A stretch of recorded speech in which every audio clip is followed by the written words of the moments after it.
اعوذ باللہ من الشیطان الرجیم بسم اللہ الرحمن الرحیم۔ شروع اللہ تعالیٰ کے پاک و بابرکت نام سے جو بڑا مہربان نہایت رحم کرنے والا ہے۔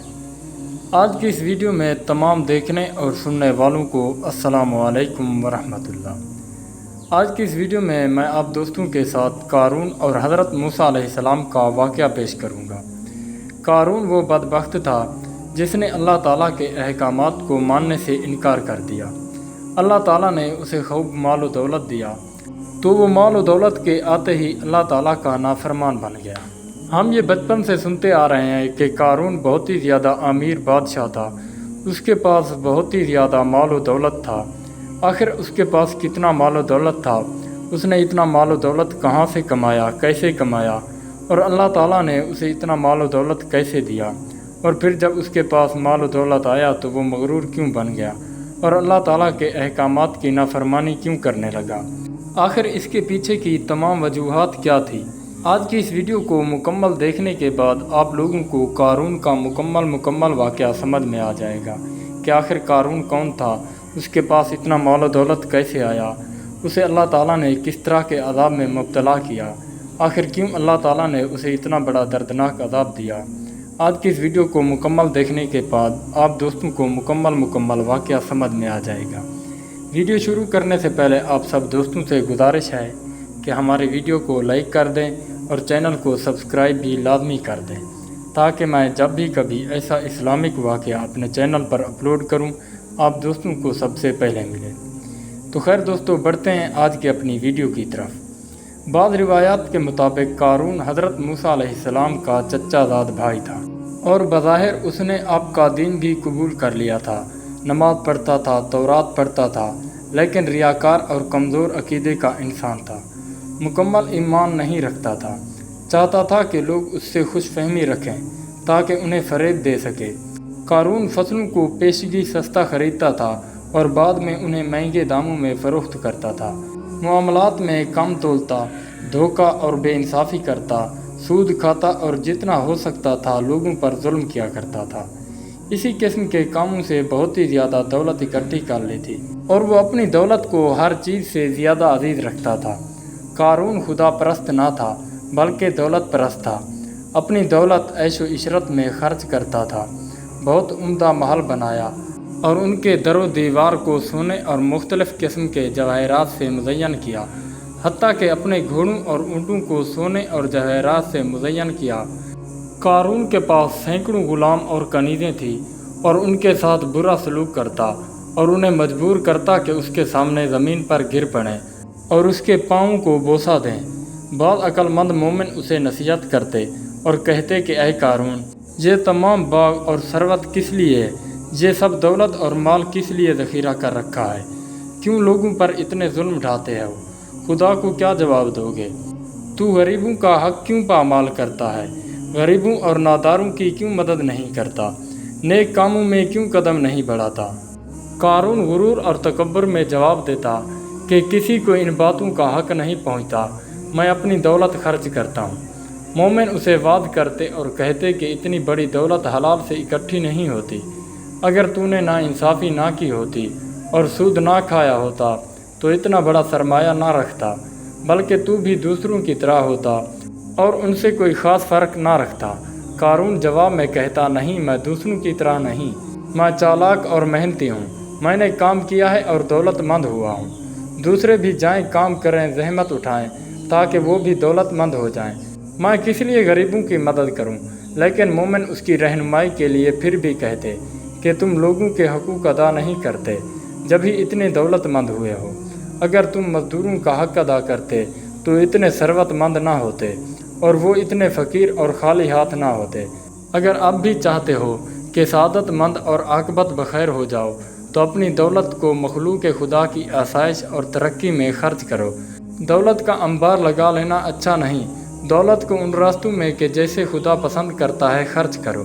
لیکن قارون مومنین کا مذاق اڑاتا اور ان کی باتوں پر ہنستا اور غرور اور بے اعتنائی سے انہیں کہتا کہ بے فائدہ مجھے نصیحت نہ کرو، میں تم سے بہتر ہوں اور اللہ پر زیادہ ایمان رکھتا ہوں، جاؤ اپنا کام کرو اور اپنی فکر کرو۔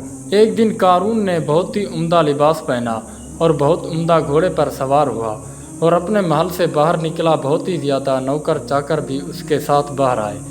لوگ قارون کی عظمت اور شان و شوکت کو دیکھنے کے لیے راستے میں کھڑے تھے اور اس قدر سونے اور جواہرات کو دیکھنے پر حسرت کر رہے تھے۔ بعض نادان اس کے سامنے جھکتے اور زمین پر گر پڑتے اور کہتے کہ کتنا خوش نصیب ہے قارون، کتنی ثروت کا مالک اور کتنی سعادت رکھتا ہے۔ خوشحال قارون کتنی اچھی زندگی گزارتا ہے، کتنا سعادت مند اور کتنا خوش بخت ہے، کاش ہم بھی قارون کی طرح ہوتے۔ لیکن سمجھدار مومنین کا دل ان لوگوں کی حالت پر جلتا اور انہیں سمجھاتے اور کہتے کہ سعادت اور خوش بختی زیادہ دولت میں نہیں ہوا کرتی، کیوں اس کے سامنے زمین پر گر پڑتے ہو؟ ایک ظالم انسان کا اتنا احترام کیوں کرتے ہو؟ وہ احترام کے لائق نہیں، اس نے یہ ساری دولت گراں فروشی اور بے انصافی سے کمائی ہے، وہ سعادت مند نہیں۔ سعادت مند تو وہ انسان ہے جو خدا پر واقعی ایمان رکھتا ہو اور اللہ تعالیٰ کی مخلوق کی مدد کرتا ہو اور وہ لوگوں کے حقوق سے تجاوز نہ کرتا ہو۔ ایک دن اللہ تعالیٰ کی طرف سے حضرت موسیٰ علیہ السلام کو حکم ہوا کہ دولت مندوں سے کہو کہ وہ زکوٰۃ دیں۔ حضرت موسیٰ علیہ السلام نے اللہ تعالیٰ کا حکم دولت مندوں کو سنایا اور قارون کو بھی اطلاع دی کہ دوسروں کی طرح قارون بھی اپنے مال کی زکوٰۃ ادا کرے۔ لیکن اس سے قارون بہت ہی ناراض ہوا اور بہت ہی سخت لہجے میں قارون نے تکبریہ انداز میں حضرت موسیٰ علیہ السلام سے کہا کہ زکوٰۃ کیا ہے؟ کس دلیل سے اپنی دولت دوسروں کو دوں؟ وہ بھی جائیں کام کریں اور محنت کریں تاکہ دولت کما لیں۔ حضرت موسیٰ علیہ السلام نے فرمایا کہ زکوٰۃ یعنی اتنی بڑی دولت کا ایک حصہ غریبوں اور نادانوں کو دے تاکہ وہ بھی زندگی گزار سکیں۔ چونکہ تم شہر میں رہتے ہو اور معاشرے کے فرد ہو اور ان کی مدد سے اتنی کثیر دولت اکٹھی کی ہے، اگر وہ تیری مدد نہ کرتے تو تو ہرگز اتنی دولت مند نہیں ہوتا اور تو اتنی دولت نہیں کما سکتا تھا۔ مثلاً اگر تو بیابان کے وسط میں تنہا زندگی بسر کرتا تو ہرگز اتنا بڑا محل نہ بنا سکتا اور باغ آباد نہ کر سکتا۔ یہ دولت جو تو نے حاصل کی ہے ان لوگوں کی مدد سے حاصل کی ہے، بس تو تیری دولت کا کچھ حصہ بھی انہیں نہیں دے رہا بلکہ ان کے اپنے حق اور مال کو زکوٰۃ کے نام سے انہیں واپس کر رہا ہے۔ لیکن قارون نے حضرت موسیٰ علیہ السلام کی دلیل کی طرف توجہ نہ دی اور کہا کہ اے موسیٰ علیہ السلام، یہ آپ کیسی بات کر رہے ہو؟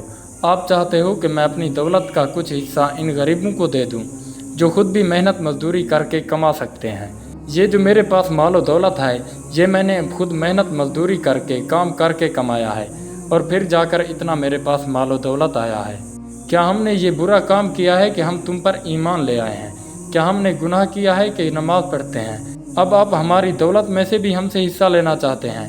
حضرت موسیٰ علیہ السلام نے قارون کے اس رویے کو برداشت کیا اور نرمی سے اسے کہا کہ اے قارون، زکوٰۃ کوئی میں اپنے لیے تو نہیں لے رہا بلکہ اجتماعی خدمات اور غریبوں کی مدد کے لیے چاہتا ہوں۔ یہ تو اللہ تعالیٰ کا حکم ہے کہ مالدار غریبوں اور ناداروں کا حق ادا کریں یعنی زکوٰۃ دیں تاکہ وہ بھی محتاج اور فقیر نہ رہیں۔ اگر تو واقعی خدا پر ایمان رکھتا ہے اور مجھے خدا کا پیغمبر مانتا ہے تو پھر اللہ تعالیٰ کے حکم کے سامنے سر تسلیم خم کر دے۔ اگر نماز پڑھتا ہے تو زکوٰۃ بھی دے، کیونکہ نماز بغیر زکوٰۃ کے فائدہ مند نہیں۔ حضرت موسیٰ علیہ السلام نے کہا کہ تورات کا پڑھنا سمجھنے اور عمل کرنے کے لیے ہے، لیکن قارون حضرت موسیٰ علیہ السلام اور مومنین کی نصیحت اور موضوع کی کوئی پرواہ نہ کی بلکہ اس کے علاوہ مومنین کو اذیت بھی پہنچانے لگا اور حضرت موسیٰ علیہ السلام کے ساتھ دشمنی کرنے لگا، یہاں تک کہ تہمت لگانے سے بھی دریغ نہیں کرتا تھا۔ حضرت موسیٰ علیہ السلام قارون کی گستاخی اور سخت دلی سے بہت ناراض ہوئے اور آپ علیہ السلام کا دل ٹوٹا اور خداوند عالم سے درخواست کی کہ اس حریص اور ظالم انسان کو اس کے اعمال کی سزا دے۔ جب قارون مکمل طور پر ہٹ دھرمی پر اڑ گیا اور اللہ تعالیٰ کی نافرمانی کرنے کا پختہ ارادہ کر لیا اور حضرت موسیٰ علیہ السلام پر تہمت لگا دی، تو حضرت موسیٰ علیہ السلام نے بھی اللہ سبحانہ و تعالیٰ سے دعا مانگی کہ یا اللہ اس ظالم بادشاہ کو اس کے انجام تک پہنچا دے، اسے اس کے ظلم کی سزا دے دے۔ آپ لوگ ہی سوچئے بھلا جس سے وقت کا پیغمبر وقت کا نبی ناراض ہو جائے اور جس کے لیے وقت کا نبی بد دعا کر دے تو اس کے پاس بچتا ہی کیا ہے۔ اللہ تبارک و تعالیٰ کے نبی حضرت موسیٰ علیہ السلام نے اللہ تعالیٰ سے جیسے ہی دعا مانگی تو اللہ سبحانہ و تعالیٰ نے حضرت موسیٰ علیہ السلام کی دعا قبول فرما لی اور اللہ تعالیٰ نے اسی وقت قارون پر اپنا عذاب نازل فرما دیا۔ اللہ تعالیٰ نے زمین کو حکم دیا اور زمین اللہ تعالیٰ کے حکم سے لرزی اور ایک شدید زلزلہ آیا اور ایک لہجے میں قارون کا محل ویران اور زمین بوس ہو گیا اور قارون کو کثر محل سمیت زمین نکل گئی اور اس حریص کے ظلم کا خاتمہ کر دیا گیا۔ اللہ سبحانہ و تعالیٰ نے قارون کو اس کے مال و دولت سمیت ہی زمین کے اندر دفن کر دیا تاکہ قارون یوں نہ کہے اور اس کے دیکھنے والے اس کے ساتھی کوئی یوں نہ کہے کہ اللہ تعالیٰ کو دولت کی ضرورت تھی، بلکہ اللہ تعالیٰ نے قارون سمیت اس کی تمام دولت کو اس کے ساتھ ہی زمین بوس کر دیا۔ قارون خالی ہاتھوں آخرت کی طرف روانہ ہوا تاکہ وہ اپنے برے کاموں کی سزا کو دیکھے اور اسے عذاب دیا جائے کہ آخرت کا عذاب سخت اور دائمی ہے۔ اس وقت وہ لوگ جو قارون کو سعادت مند سمجھتے تھے اور اس کی دولت کی آرزو کرتے تھے اپنی غلطی کی طرف متوجہ ہوئے اور توبہ کی اور کہا کہ کتنی بری عاقبت اور برا انجام ہے۔ یہ قارون نے اپنے مال کو اپنے ہاتھ سے نہ دیا اور خالی ہاتھ اور گناہگار آخرت کی طرف روانہ ہوا تاکہ اپنے کیے کا عذاب چکھے۔ کہنے لگے کہ اب ہم سمجھے کہ تنہا مال اور دولت کا ہونا کسی کی خوشبختی نہیں ہوتی، بلکہ خوشبختی تو خدا پر ایمان اور اللہ تعالیٰ کے احکام پر عمل کرنے میں ہے۔ یہودیوں کی کتاب بائبل میں قرح، جس کا دوسرا نام قارون ہے، یہودیوں کی کتاب بائبل اور تلمود میں قارون کا نام قرح آیا ہے۔ اس کا ذکر تورات کی کتاب گنتی باب 16 میں آیا ہے۔ اس کا نسب نامے سے معلوم ہوتا ہے کہ یہ حضرت موسیٰ علیہ السلام اور حضرت ہارون علیہ السلام کے خاندان بنی لادی سے تھا اور یہ حضرت موسیٰ علیہ السلام کے سگے چچا کا لڑکا تھا۔ اس کو حضرت موسیٰ علیہ السلام اور حضرت ہارون علیہ السلام کی امامت و سیادت کا بڑا حسد تھا۔ اسی وجہ سے اس نے یہ نعرہ بلند کیا کہ خاندان کے تمام آدمی یکساں مقصد اور دیندار ہیں، تو آخر حضرت موسیٰ علیہ السلام اور حضرت ہارون علیہ السلام ہی کو کیا ایسے سرخاب کے پر لگے ہوئے ہیں کہ وہ تمام قوم کی امامت و پیشوائی کریں؟ دوسروں کو یہ حق کیوں حاصل نہیں؟ چنانچہ وہ خاندان کے کچھ لوگوں کو ملا کر حضرت موسیٰ علیہ السلام کے خلاف بغاوت کے لیے اٹھ کھڑا ہوا۔ تو دوستو، یہ تھا ہمارا آج کا واقعہ۔ امید کرتا ہوں کہ یہ واقعہ آپ دوستوں کو سمجھ میں آ گیا ہوگا کہ قارون نے آخر اللہ تعالیٰ کی ایسی کون سی نافرمانی کی تھی جس کی وجہ سے اللہ سبحانہ و تعالیٰ نے اسے ایسے دردناک عذاب میں مبتلا کیا۔ دعا ہے کہ اللہ تعالیٰ ہم سب کو اپنے فرما بردار بندوں میں شامل کرے اور برے لوگوں کی صحبت سے بچنے کی توفیق عطا فرمائے۔ آمین یا رب العالمین۔ تو خیر دوستو، امید کرتا ہوں کہ یہ ویڈیو آپ دوستوں کو پسند آئی ہوگی۔ اگر ویڈیو اچھی لگی ہو تو ویڈیو کو لائک کریں اور اپنے دوستوں کے ساتھ شیئر بھی لازمی کریں تاکہ وہ بھی اس ویڈیو سے کچھ نہ کچھ فائدہ حاصل کر سکیں، اور ہمارے چینل کو سبسکرائب بھی لازمی کر دیں تاکہ میں جب بھی ایسی اسلامک ویڈیو اپنے چینل پر اپلوڈ کروں آپ دوستوں کو ملے سب سے پہلے اور آپ کے علم میں بھی اضافہ ہوتا رہے۔ تو خیر، ملتے ہیں کسی نئی ویڈیو میں، تب تک کے لیے خدا حافظ۔